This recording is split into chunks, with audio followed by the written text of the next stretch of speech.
In Siberia, at -71 degrees, the wind does not blow. It cuts. Elias Volkov, 80 years old, stands bound to the cold, abandoned to the storm. The rival tribe disappears into the white horizon. In their minds, his fate is sealed. The ropes harden like iron in the cold, biting deeper with every passing minute. Each breath burns his lungs, as if the cold itself is trying to silence him. The storm grows stronger, as if the wilderness itself is testing his final resolve. The tree groans beneath the wind, yet he remains held upright by frozen restraint. Ice gathers upon his lashes, turning even tears into fragile crystals. This suffering began with a dispute over land, pride set against pride. Even at 80, Elias refused to surrender the land he called home. Now the storm returns him to the present, where survival hangs by a fragile thread.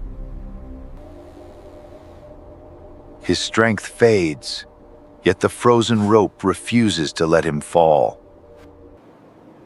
Then something changes. The forest falls into an unnatural silence. A shadow moves between the trees, large and deliberate. Heavy tracks press into the snow. Something powerful is approaching. Elias feels it before he sees it. A presence, heavy and alive in the storm. Warm breath cuts through the freezing air. Something massive stands just beyond sight. Kodiak, a giant of the Siberian wild, steps into the fading storm. His eyes do not show rage. They show awareness. Predator and prisoner face one another in the silent wilderness. Kodiak moves forward, each step deliberate, each breath steady. Elias closes his eyes, believing this is how his story ends. But Kodiak does not strike. He studies the scent of suffering. He circles the old man, not as a hunter, but as an observer. Then his attention shifts, not to Elias, but to the rope. He waits for pain that never comes. Kodiak stands close enough to end it, yet he does nothing. Instead, he lowers his head and studies the frozen restraint. The rope is rigid with cold, holding Elias between life and death. Elias opens his eyes, unable to understand what he is witnessing. A powerful paw presses gently against the frozen knot.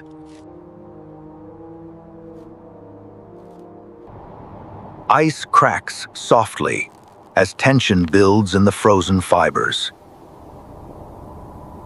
Kodiak bites down, not in fury, but with precision.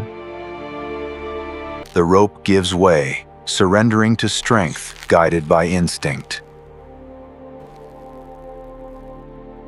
For the first time in hours, Elias is no longer bound. Kodiak retreats one step, watching the fragile man he has just released. Breath returns to his chest, shallow at first, then stronger. The great bear does not leave. He waits. Elias gathers what little strength remains and tries to stand. For the first time, they face each other not as threat and prey, but as survivors. Kodiak turns toward the forest, as if signaling a direction.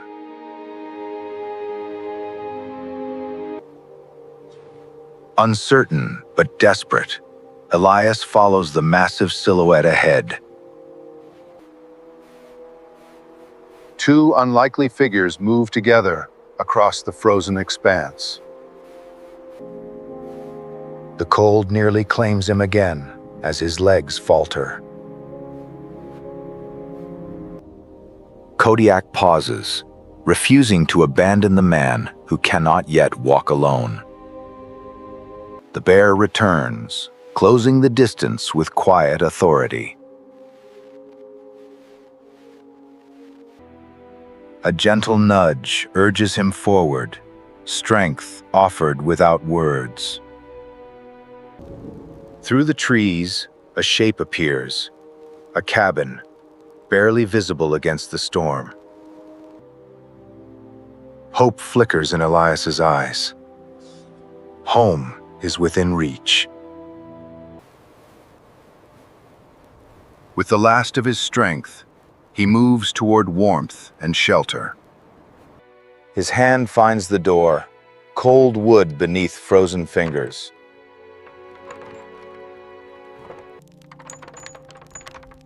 Warm light spills into the storm, cutting through the endless blue.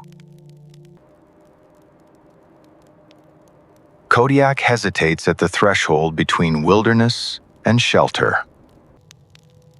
Elias falls beside the fire, heat slowly returning to frozen bones. After a moment, the great bear steps inside, choosing warmth over the storm. Firelight reveals not a monster, but a creature of quiet presence.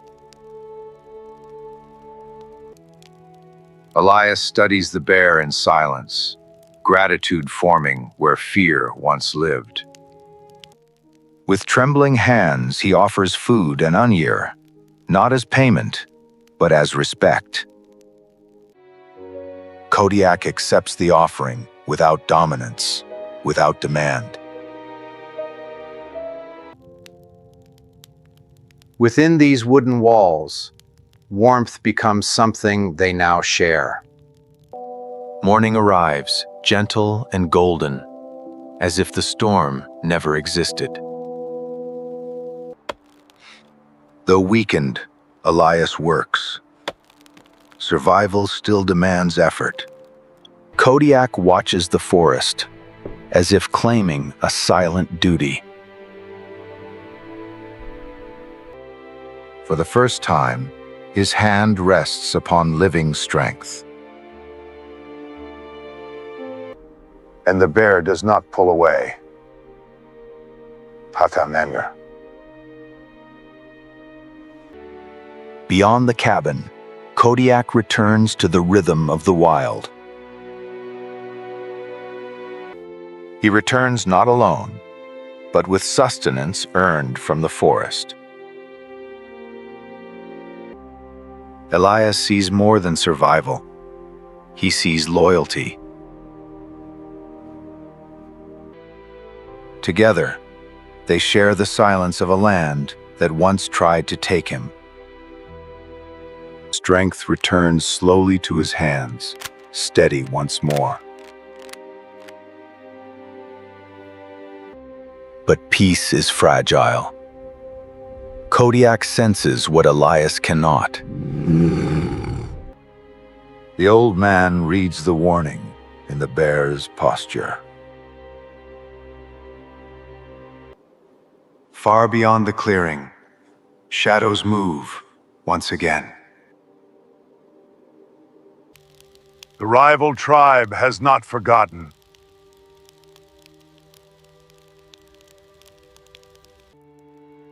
Elias prepares quietly. Some battles return, whether invited or not. Night falls over the cabin, and the forest grows watchful once more. Kodiak does not rest. His instincts speak louder than silence. Inside, Elias listens to the quiet, knowing it is never truly empty. Beyond the tree line, shapes move carefully through the snow. A low growl rolls from Kodiak's chest, a lantern, not rage, but warning. Elias steps into the cold night, standing beside the only ally he trusts. Across the clearing, old enemies reveal themselves once more. They move with caution, expecting fear in Carbe, not resistance. Kodiak rises, a living wall between danger and the man behind him. And for the first time since betrayal, Elias does not stand alone. The first shot breaks the silence, not in anger, but in warning.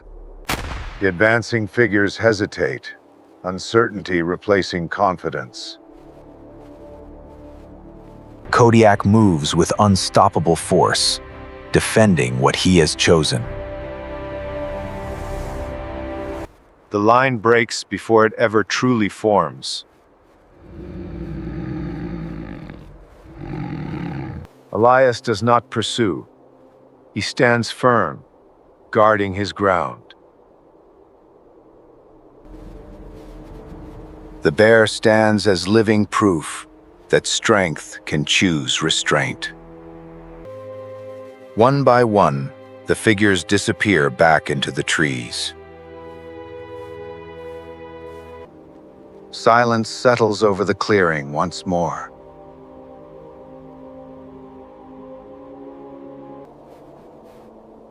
In the quiet aftermath, Elias rests his hand upon the strength that saved him.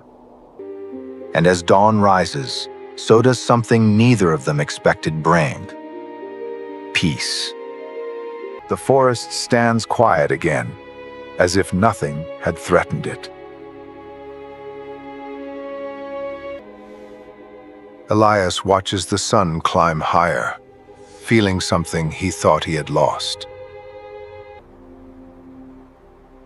Beside him stands a force of nature that chose compassion.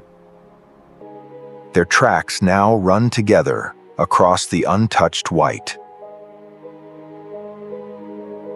Smoke rises gently, proof that life continues within wooden walls. He walks with firmer steps now, not because the cold changed, but because he did.